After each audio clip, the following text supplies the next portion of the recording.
Saudara pimpinan DPR Adis Kadir bilang gaji anggota DPR RI tidak naik selama 15 tahun lamanya. Hanya ada kenaikan nilai beberapa tunjangan saja. Tapi yang menjadi sorotan publik kemudian tunjangan rumah anggota DPR mencapai 50 juta rupiah per bulan. Dengan total take home pay atau gaji keseluruhan yang diterima anggota DPR per bulannya ini mencapai 100 juta rupiah. Besarnya gaji DPR ini tentu saja jadi polemik di tengah penghematan dan juga efisiensi anggaran yang dilakukan oleh pemerintah. Sudah tepatkah kebijakan kenaikan tunjangan anggota DPR ini? Pagi ini kita akan bahas dengan sejumlah narasumber. Di antaranya sudah hadir ke studio, ada peneliti dari Forum Masyarakat Peduli Parlemen atau dari Formapi. Sudah ada Bung Lusius Karus. Selamat pagi Bung Lusius. Adistia. Ya, kemudian juga ada pakar kebijakan publik, Bung Agus Pambagio. Selamat pagi. Pagi. Iya, sebenarnya kami juga sudah berusaha nih sejak malam sampai pagi ini Pak Agus dan juga Pak Lusius untuk menghubungi sejumlah anggota DPR, bahkan ada banggar DPR untuk berdialog di pagi hari ini. Wakil-wakil rakyat kita di Senayan membahas soal bagaimana kenaikan tunjangan mereka, tapi tampaknya belum bersedia begitu ya. Tapi apa? Kita tetap harus melakukan dialog kita di pagi hari ini soal bagaimana kenaikan tunjangan wakil rakyat. Saya mengatakan wakil rakyat yang terhormat, bahkan kalau dikatakan take home pay-nya bahkan 100 juta rupiah. Bung Lusius Karus dari Formapi, Anda melihat sudah tepatkah ini dilakukan dan sejauh mana dengan kinerja anggota DPR? Sudah beriring dan juga sejalan tidak kenaikan tunjangan DPR dengan hasil-hasil kinerja anggota DPR kita yang terhormat? Ya, saya kira sih kalau kemudian dikomparasikan dengan kinerjanya itu disitulah soalnya gitu ya. Ketika kita mendengar tadi kenaikan tunjangan atau take home pay DPR lebih dari 100 juta rupiah per bulan gitu ya. Lalu kita membandingkan itu dengan apa yang kemudian diberikan oleh DPR kepada publik atau kepada rakyat gitu ya. Sebagai bukti bahwa duit yang diberikan oleh negara ke anggota DPR itu ada gunanya gitu ya. Yang kita lihat justru kenaikan tunjangan, baik tunjangan perumahan maupun tunjangan-tunjangan yang lain, itu tidak berbanding lurus dengan apa yang kemudian ditunjukkan oleh DPR melalui kinerja mereka gitu ya. Saya melihat yang paling mudah itu di pelaksanaan fungsi legislasi gitu. Di tahun 2025 ini DPR itu punya target RUU prioritas berjumlah 42 RUU gitu ya. 42 RUU prioritas. Betul. Yang baru dihasilkan? Betul, itu rencana targetnya gitu ya. Yang dihasilkan sampai sekarang itu baru satu dari 42 RUU itu gitu ya. Luar biasa. Ibu Puan kemarin memang menyebut ada 14 RUU, tapi kan kita tahu ada 10 RUU tentang kabupaten, kota, dan provinsi. Itu RUU kumulatif terbuka gitu ya. Jadi yang betul-betul kemudian jadi politik legislasi DPR itu yang bisa dihasilkan di 8 bulan pertama tahun 2025 ini baru satu RUU, yaitu revisi Undang-Undang TNI. Itu pun prosesnya kita tahu semua, substansinya juga sedang diuji di Mahkamah Konstitusi.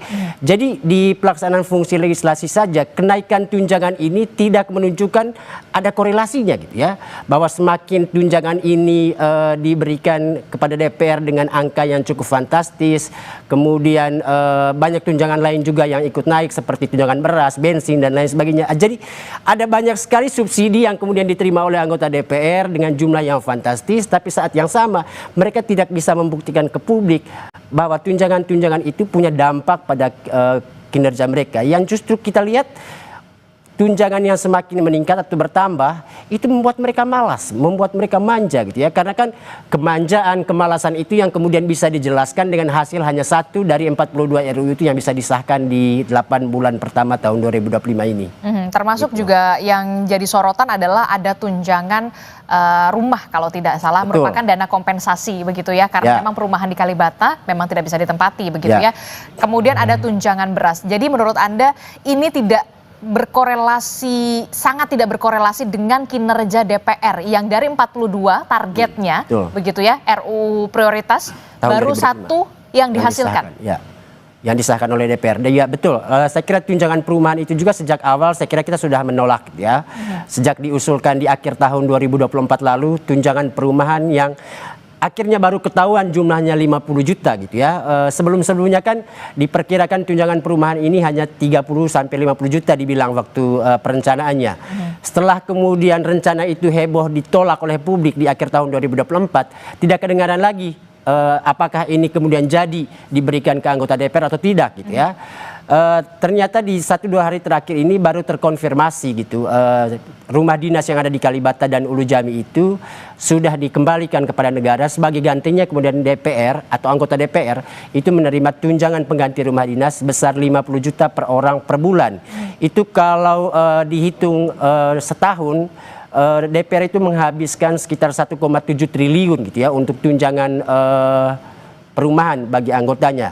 Dan ada yang kemudian membandingkannya itu kalau dana segitu dipakai untuk menggaji guru, itu bisa menggaji guru atau dosen sampai 36.000 gitu. Tentu itu angka yang sangat fantastis gitu ya. Jadi ada 36.000 guru yang bisa dihidupi oleh dana yang kemudian dipakai oleh DPR untuk tunjangan perumahan mereka. Apalagi seperti yang saya katakan tadi, sudah diberikan fasilitas mewah-mewah, mahal gitu ya. Tapi kemudian tidak berkorelasi dengan kinerja yang ditunjukkan. Itu sungguh menyakitkan. Apalagi kita tahu sendiri ada banyak sekali situasi yang membuat kita kemudian rasa prihatin belakangan ini gitu ya. Cerita terakhir bagaimana seorang anak di Sukabumi yang akhirnya meninggal dunia gitu ya karena cacingan gitu ya. Itu sesuatu yang sangat ironis. Itu. Kita bicara soal dana yang diterima oleh anggota DPR, dana sia-sia jadinya gitu ya, karena kemudian tidak ada dampaknya gitu, ya, untuk apa yang kemudian bisa ditunjukkan DPR kepada publik. Gitu. Saya ke Pak Agus Pambagio. Pak Agus, dari kacamata Anda sebagai pakar kebijakan publik begitu, sudah tepatkah kemudian pemerintah begitu ya menaikkan tunjangan untuk para anggota dewan kita yang terhormat di Senayan di tengah begitu ya, kita tahu pemerintah pusat katanya mau efisiensi, katanya efisiensi anggaran, katanya keuangan fiskalnya lagi diperketat begitu ya, bahkan belanja daerah juga lagi dibatasi. Kok sedikit kontradiktif ya? Ini bukan kontradiktif, ini sih gila ini. Ini kebijakan gila menurut saya. Karena begini loh, masyarakat itu sedang ditekan di daerah-daerah, saya baru kembali dari daerah-daerah yang meskipun bukan anggota DPR. Itu mereka kesulitan karena dana imbangan, dana dari pemerintah pusat itu tidak ada lagi.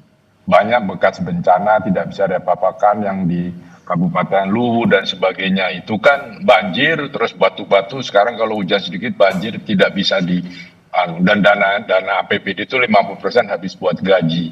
Karena ada beban CPNS, beban P3K dan sebagainya. Jadi menurut saya anggota DPR itu bukan untuk jadi anggota DPR itu tidak bisa orang miskin kan. Jadi ngapain dikasih? Ini sama saja ngasih bansos ke anggota DPR kan begitu. Ya beli bensin, kalau dia bisa beli mobil harganya 2-3 miliar, kenapa harus dikasih subsidi bensin? Mereka dana-dana ke daerah, dana-dana sudah banyak sekali. Tadi 100 juta itu hanya baru sebagian kan. Ya. Kan banyak sekali dana yang dia bisa pakai dan mereka bukan orang miskin. Sekali lagi, kalau begini saya khawatir ini teman-teman buruh, teman-teman nakes, teman-teman guru yang kemarin katanya dihina oleh Menteri Keuangan itu bisa menagih jatah saya mana karena mereka miskin. Mereka kan tidak sekaya anggota DPR. Untuk jadi anggota DPR harus kaya. Perkara duitnya dia ngutang dari mana itu urusan pribadi kan. Nah ini yang menjadi persoalan. Kebijakan ini sangat tidak populer dan menyesatkan masyarakat karena semua disuruh berhemat, tetapi ini yang justru harus memikirkan kita hidupnya nyaman. Sudah nyaman kok. Loh, rumah itu kan 50 juta itu mungkin di Senayan situ kali ya, apartemen gitu ya. Kan mahal sekali. Dia bisa, dan sebagian besar kalau di Jakarta pasti sudah punya rumah, daerah juga sudah pasti punya, kan orang-orang politik ini sudah kemana-mana juga. Jadi menurut saya ini sebaiknya tidak dilanjutkan, karena masyarakat pasti akan marah dan ini nggak ada rasa empati dari pemerintah yang katanya mau berhemat. Oke, jadi Anda menyebutnya ini salah satu bentuk nirempati. Iya, ini insane menurut saya. Ini sakit jiwa. Ini ngapain sebenarnya? Orang katanya uang tidak ada. Kita masih harus hutang, masih defisit. Pertumbuhan di bawah 5. Kalau pertumbuhan di bawah 5 itu nggak usah ada Menteri Keuangan bisa jalan itu. Ini kata almarhum kawan saya Faisal Basri, kalau pertumbuhan harus di atas 5, 7, 8 baru boleh ada Menteri Keuangan. Kalau begini kan bagaimana? Kita nggak tahu lagi harus seperti apa. Masyarakat di bawah juga sudah sangat menderita loh. Apalagi yang dampak dari bansos-bansos kemarin itu kan mereka menjadi cengeng, menjadi malas. Nah ini sekarang kasih bansos adalah anggota DPR. Memang gaji tidak naik, cukup lah. Tetapi masa ada biaya-biaya lain yang sebetulnya tidak usah naik pun mereka bukan orang miskin sekali lagi. Tapi katanya gajinya memang sudah tidak naik dari belasan tahun begitu. Inilah kemudian makanya tunjangannya dinaikin. Kalau menurut Pak Agus Pambagio, bagaimana dengan pernyataan ini? Iya, untuk jadi anggota DPR kan bukan untuk mencari lapangan pekerjaan kan. Kan mereka sudah tahu gajinya sekian. Masa berharap naik gaji kayak kita kerja di perusahaan saja. Jadi menurut saya gaji berapapun anggota DPR harus terima karena itu dia wakil rakyat yang harus membimbing, mensejahterakan kita, mengatur dengan baik. Sekarang baru tadi berapa? 1 ya dari 40 sekian. Itu kan kalau kita ujian nilainya Z itu bukan lagi F itu. Ya kan? Nah, tinggal sisa waktu tinggal berapa bulan? 4 bulan. Apa bisa menyelesaikan 40 sekian rancangan undang-undang? Jadi menurut saya lupakanlah. Kalau memang dipaksakan tambahan tunjangan itu rasanya pemerintah agak kurang sehat berpikirnya. Oke, tapi kemudian yang juga jadi pertanyaan saya kan setiap reses kan informasinya kan memang para anggota dewan yang terhormat ini kembali lagi ke dapil mereka, menemui konstituen mereka. Kan tidak gratis juga. Itu kan tidak gratis juga, harus ada. Apakah ini sepadan begitu? Dengan kenaikan tunjangan ini? Kalau ke daerah pasti ada lah, entah dari BUMN, entah dari apa, itu ada itu pemahaman saya ya, pengalaman saya. Jadi juga tidak 100% gitu cukup. Kalau mau bilang cukup ya tentu karena sudah dibiasakan masyarakat di daerah waktu kampanye itu dengan uang, dengan segala macam, tentu harus dikasih uang. Ini kan yang dipersoalan. Biaya politik kita sangat mahal. Gitu ya. Jadi ketika selesai sudah masyarakat berharap ya yang dulu gua pilih kasih gua duit dong sekarang, jangan cuma waktu itu. Nah itu yang jadi mahal biaya politik ke daerah buat anggota DPR. Bagaimana Bung Lusius? DPR ini kan kalau lagi reses memang seharusnya kembali lagi ke dapil mereka, menemui konstituen mereka begitu. Ini mungkin menjadi salah satu pertimbangan kenapa kemudian tunjangan dinaikkan begitu ya, untuk bisa menemui konstituen mereka walaupun memang kita tahu sudah ada dana aspirasi. Iya, sebenarnya nggak ada urusan gitu ya pulang reses lalu mereka menaikkan tunjangan untuk rumah gitu ya, karena kita tahu sendiri reses itu punya banyak lagi tunjangan turunannya gitu ya. Ada tunjangan dana resesnya, ada juga dana aspirasinya. Menurut Krisdayanti dulu jumlahnya sangat fantastis sampai 400 juta lebih untuk 5 kali reses dalam setahun gitu ya.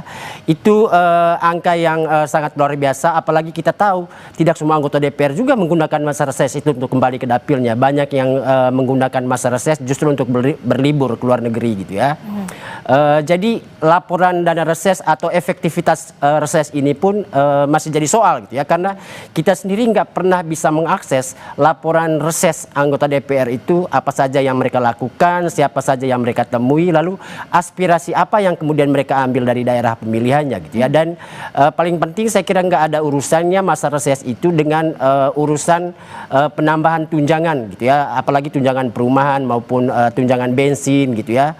Reses itu sudah dibiayai sendiri dengan tunjangannya sendiri gitu. Jadi saya kira sih paling penting ada banyak kenaikan tunjangan yang dimiliki oleh DPR, dan itu tidak boleh kemudian menjadikan alasan gaji yang tidak naik selama berapa tahun itu jadi alasan tunjangan-tunjangan dimunculkan lalu dinaikkan gitu angkanya untuk yang tunjangan-tunjangan lama gitu ya. Gaji yang tidak naik itu kan memang karena ada peraturan pemerintahnya gitu ya. Ada undang-undangnya juga gitu, dan itu berlaku untuk semua pejabat negara gitu. Dan harusnya sih selama ini memang kita tidak terlalu banyak mempersoalkan soal gaji pokok anggota DPR gitu ya, karena kan ininya istilahnya gaji pokok. DPR selalu menolak istilah tunjangan dengan kata gaji gitu, padahal semuanya kan artinya dana pendapatan yang diterima oleh anggota DPR yang masuk ke rekening mereka gitu ya. Take home pay. Betul. Jadi soal istilah itu jadi tidak penting sebenarnya, tapi kita tahu betul ada uang masuk begitu banyak dalam rekening anggota DPR, bahkan mereka sendiri juga bingung untuk kemudian mengklasifikasi dana-dana yang masuk itu. Yang jadi soal kita itu ya tunjangan-tunjangan yang naik itu menjadi tidak relevan atau tidak urgent gitu ya. Ketika ada banyak persoalan lain yang harusnya didahulukan oleh DPR gitu loh, seperti yang dibilang tadi oleh Pak Agus gitu ya. Ada banyak persoalan di masyarakat yang mestinya justru kita andalkan DPR ini untuk memperjuangkannya gitu ya. Ada masalah kemiskinan, ada juga soal orang sakit seperti itu yang harusnya sih membutuhkan apa gitu respon DPR lebih cepat untuk kemudian melahirkan kebijakan untuk mengatasi semuanya itu. Yang kita saksikan kebanyakan fasilitas dan tunjangan yang diterima oleh DPR seperti yang saya katakan di awal yang membuat mereka jadi obesitas gitu, jadi malas gitu ya untuk kemudian bekerja gitu, dan itu yang kita tidak harapkan sebenarnya dari tunjangan-tunjangan ini. Oke, bentuk transparansi apa yang bisa dilakukan oleh DPR begitu ya untuk bisa memberikan lagi, dalam arti kata begini, ini loh tunjangan-tunjangan ini kita gunakan lagi untuk ini, kembali lagi ke masyarakat. Selama ini apa yang bisa dilihat dari DPR? Apakah ada transparansi soal itu? Tapi jangan dijawab dulu, Bung Lusius Karus. Nanti kita akan temukan jawabannya usai jeda. Tetaplah bersama kami di Sapa Indonesia Pagi. Sebelum kita lanjut dalam dialog kita, kami akan ajak Anda menyimak pernyataan Sekjen DPR Indra Iskandar yang tadi malam saudara hadir dalam program Sapa Indonesia Malam. Iskandar bilang, tunjangan rumah dalam bentuk tunai jauh lebih efisien dan terjamin dari segi akuntabilitas ketimbang fasilitas rumah yang dikhawatirkan bisa berpotensi terjadinya penyimpangan. Sebenarnya kalau kita ngomong teknis gitu ya, rumah ini sudah dikembalikan kepada negara gitu ya. Oke. Kemudian juga ada kewajiban negara untuk memenuhi hal-hal semacam itu gitu ya. Dan sebenarnya lembaga-lembaga tinggi lain juga semua tunjangan itu ada. Cuma kalau di DPR kan ribut ya. Lembaga-lembaga lain damai-damai aja sebenarnya. Gitu ya. Jadi sebenarnya, dan jumlahnya juga lebih besar sebenarnya. Jadi sebenarnya ini sudah sangat moderat. Kalau jadi pertanyaan-pertanyaan yang teknis semacam itu memang ini kan kita secara jujur juga harus katakan bahwa kondisi objektif dalam pengelolaan keuangan tuh antara rumah dengan diberikan dalam bentuk uang memang akuntabilitasnya lebih aman dalam bentuk uang, karena pemeliharaan rumah itu besar dan itu berpotensi memang ada fraud dan lain sebagainya gitu. Jadi Fraudnya untuk maintenance-nya itu tadi? Ya kalau rumah itu kan bisa berbagai tafsir kan, intinya jumlah pemeliharaannya yang diperbaiki seberapa besar segala macam gitu ya. Rentang kendalinya terlalu besar. Tapi kalau dalam bentuk uang, saya sudah bekerja sama juga dengan beberapa bank himbara, anggota DPR yang mau menyewa dalam 2-3 tahun ke depan itu, mereka dapat uang dan mereka mencicil ke bank dan lewat kami, mereka nggak terima uang lagi. Ada juga yang mereka mencicil rumah di pinggiran Jakarta gitu, itu lewat kami, bank himbaranya langsung memotong langsung dari kami. Jadi itu juga menurut saya satu alternatif untuk ke depan. Atau begini Pak Indra, mungkin nggak kalau misalnya tunjangan-tunjangan diberikan itu sifatnya lamsam, jadi nggak diberikan mau berapapun habisnya segitu diberikannya gitu.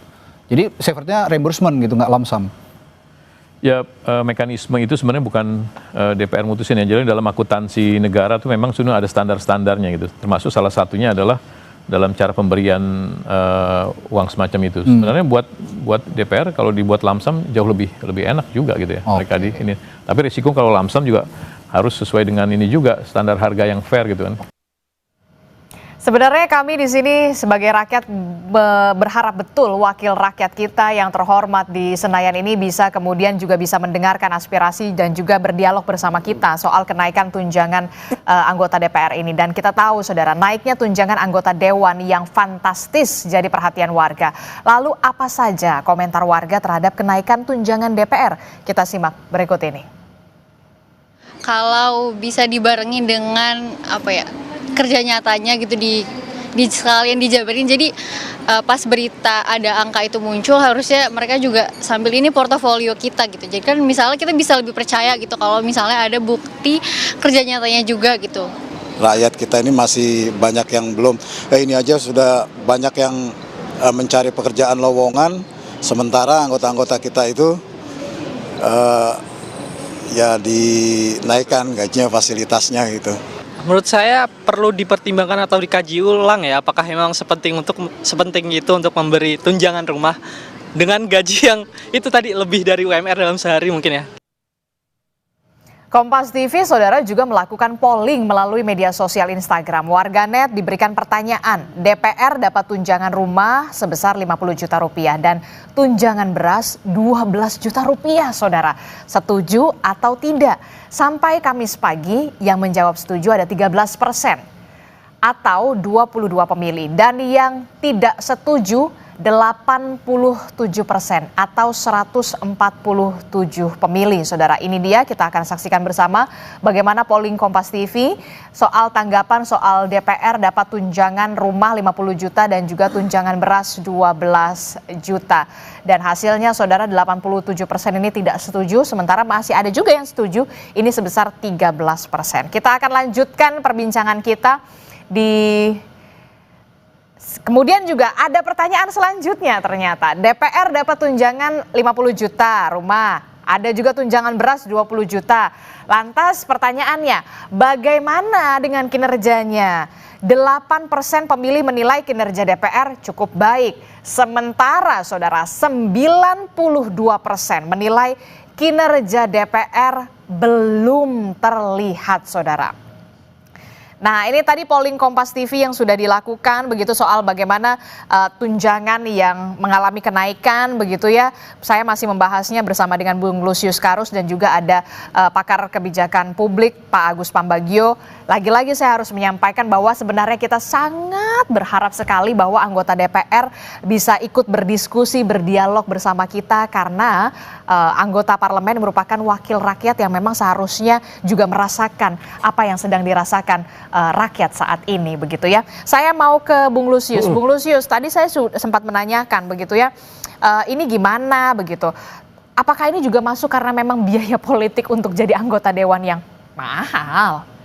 Sebentar, mau respon sedikit tadi yang disampaikan oleh Sekjen gitu ya, biar publik tahu juga bahwa mungkin saja salah satu alasan kenapa kemudian DPR diberikan tunjangan perumahan itu karena kita tahu KPK itu sudah sempat mengusut korupsi terkait dugaan pengadaan barang dan jasa dalam proyek renovasi rumah anggota DPR gitu ya, dan tersangka korupsinya itu sudah ditetapkan, cuman sampai sekarang nggak jelas di prosesnya gitu ya.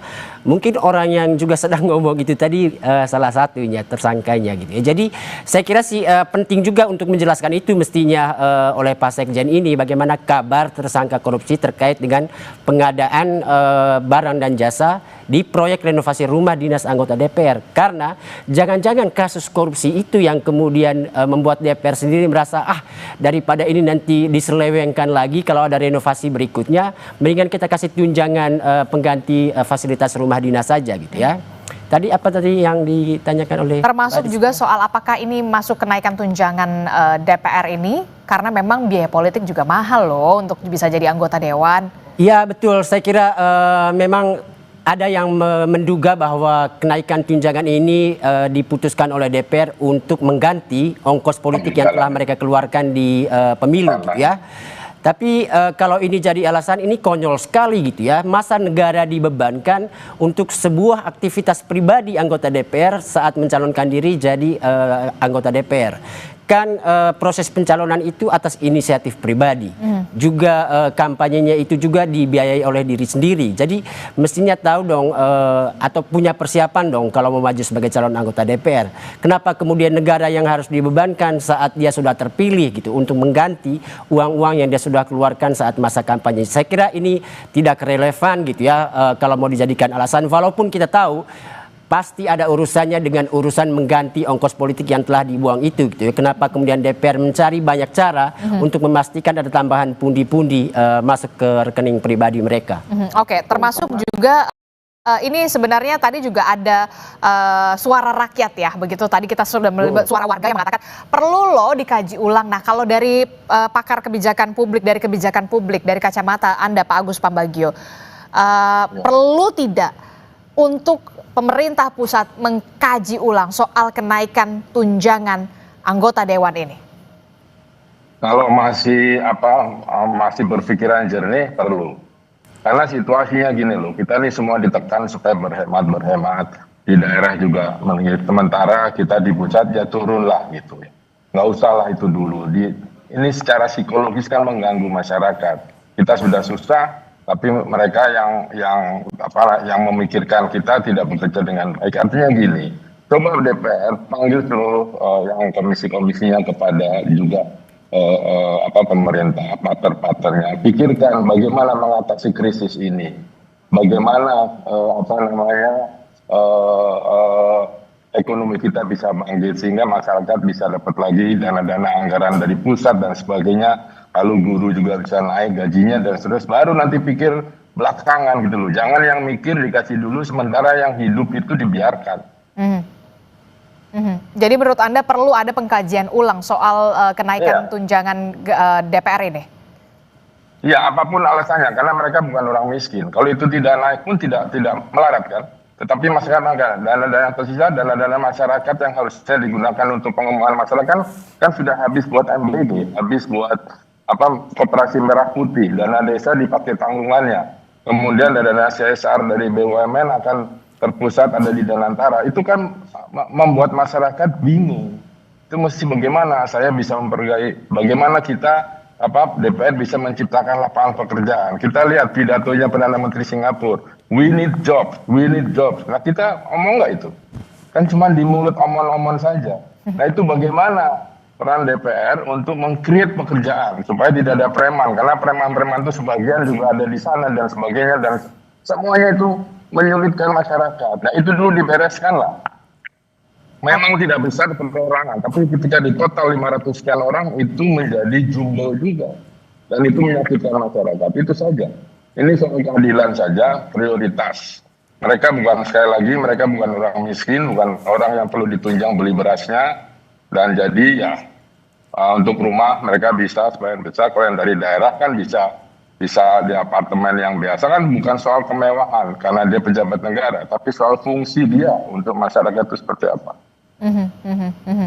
Oke, saya setuju dengan apa yang dikatakan oleh Pak Agus Pambagio. Tapi begini, ini kan kalau kita lihat memang apa yang selalu dilakukan oleh DPR soal renovasi gedung, kemudian soal renovasi pemeliharaan rumah, begitu selalu kayaknya kok serba salah begitu ya.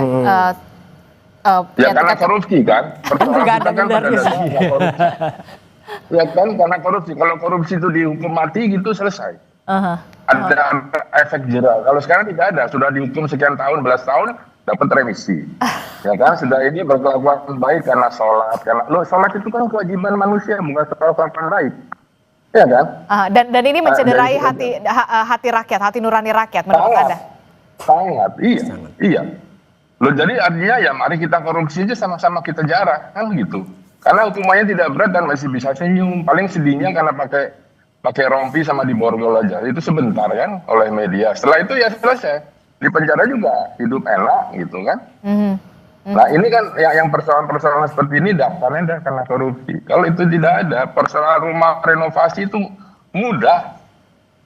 Karena semua minta itu dari Pempronya, dari apanya semua minta. Akhirnya si kontraktornya juga jadi tidak bisa hidup sejahtera kan. Karena harus bayar ini, bayar itu gitu loh. Intinya ya karena korupsi. Negara ini hancur karena korupsi. Itu aja. Saya sepakat ketika memang mau benar-benar serius dibenahi korupsinya begitu ya, rakyat juga akan meningkat kepercayaannya begitu, termasuk juga dengan DPR begitu ya, Pak Agus. Lihat indeks korupsi kita naik terus kan. Dan itu tidak ada yang care gitu, tetap aja dikasih amnesti lah, segala macam pengampunan dikurangi segala macam. Lu boleh saja itu kemanusiaan, tetapi kan dosa dia pada rakyat ini kan harus dihitung. Oke, saya ke Pak Bung Lusius. Bung Lusius, ini kan tentu menjadi PR besar begitu ya bagi DPR untuk bisa meningkatkan lagi begitu meningkatkan lagi lah kepercayaan publik yang dalam tanda kutip sudah kadung, sudah degradasi begitu ya kepercayaan publik terhadap DPR. Apa yang bisa sebenarnya dilakukan oleh DPR dengan kenaikan tunjangan ini? Mungkin salah satunya soal peningkatan kinerja begitu ya, transparansi. Setelah reses itu apa yang sudah dilakukan oleh DPR begitu ya untuk bisa menyalurkan aspirasi mereka di konstituen mereka begitu, di dapil-dapil mereka. Selama ini dari temuan Formapi ada nggak sih sebenarnya bentuk transparansi itu yang sudah dilakukan oleh DPR? Saya kira satu-satunya alat atau instrumen yang bisa kita gunakan untuk menguji apakah DPR itu sungguh-sungguh sudah transparan selama ini gitu ya. Yang paling mudah di era modern ini, apalagi DPR sendiri mengklaim kalau sekarang itu DPR itu modern gitu ya. Jadi melalui website mereka gitu ya. Coba kita lihat saja di sana itu apa yang dikerjakan DPR. Terus apakah yang dikerjakan DPR itu dilaporkan tepat waktu di sana? Misalnya di sana itu ada kolom untuk melaporkan hasil dari setiap sidang yang dilakukan oleh DPR, namanya laporan singkat gitu ya. Di situ kita bisa melihat kesimpulan rapat apa yang kemudian diambil DPR bersama mitra kerjanya gitu ya. Tapi apa yang kemudian kita temukan, kolom berisi laporan singkat itu jarang sekali mengupdate secara tepat waktu gitu ya informasi-informasi terkait dengan hasil rapat yang dilakukan oleh DPR bersama mitra kerjanya gitu ya. Misalnya kegiatan di badan legislasi, kadang kegiatan hari ini informasinya itu baru kita bisa temukan di bulan depan atau bahkan di 2 bulan ke depan gitu ya. Jadi saya kira di website itu sendiri atau website DPR itu tidak bisa menjadi instrumen untuk menjadi referensi kita untuk mencari informasi utama gitu ya terkait apa yang dikerjakan oleh DPR gitu ya. Terkait dengan keuangan, khususnya untuk uang yang kemudian diterima oleh anggota DPR gitu ya, itu sama sekali tidak bisa kita temukan gitu ya. Kenapa kemudian akuntabilitas bagi anggota DPR itu jadi penting dan perlu kita dorong supaya uang-uang yang diterima itu bisa dipertanggungjawabkan ke publik gitu ya. Karena itu uang negara dari pajak rakyat gitu ya. Dan harus kembali ke rakyat lagi. Betul. Kalau kinerja mereka tidak bisa tunjukkan, minimal mereka punya kejujuran untuk menyampaikan ke publik untuk apa uang yang mereka terima itu digunakan gitu ya. Saya kira itu penting untuk didorong ke DPR sih. Oke, terakhir saya singkat saja ke Pak Agus Pambagio. Pak Agus, apa yang bisa dilakukan oleh pemerintah pusat untuk bisa kemudian apakah ada pengkajian ulang atau seperti apa? Singkat saja. Ya pengkajian ulang saja, karena ini masyarakat teriak semua dan situasi kehidupan ekonomi masyarakat kan tidak baik. Ya, terutama di daerah-daerah. Tolong itu dikaji ulang, karena lebih banyak orang lebih membutuhkan daripada tunjangan-tunjangan untuk kawan-kawan di DPR. Oke, baik, terima kasih pakar kebijakan publik Pak Agus Pambagio telah bergabung bersama kami. Kemudian dari Formapi, Bung Lusius Karus juga terima kasih sudah membagi perspektifnya bersama kami. Tentu saja kita masih berharap bahwa memang anggota DPR bisa ikut berdialog bersama begitu nanti di program-program Kompas TV lainnya, karena memang DPR merupakan wakil rakyat. Terima kasih Bapak-Bapak, sehat selalu. Assalamualaikum, selamat pagi. Terima kasih. Pagi.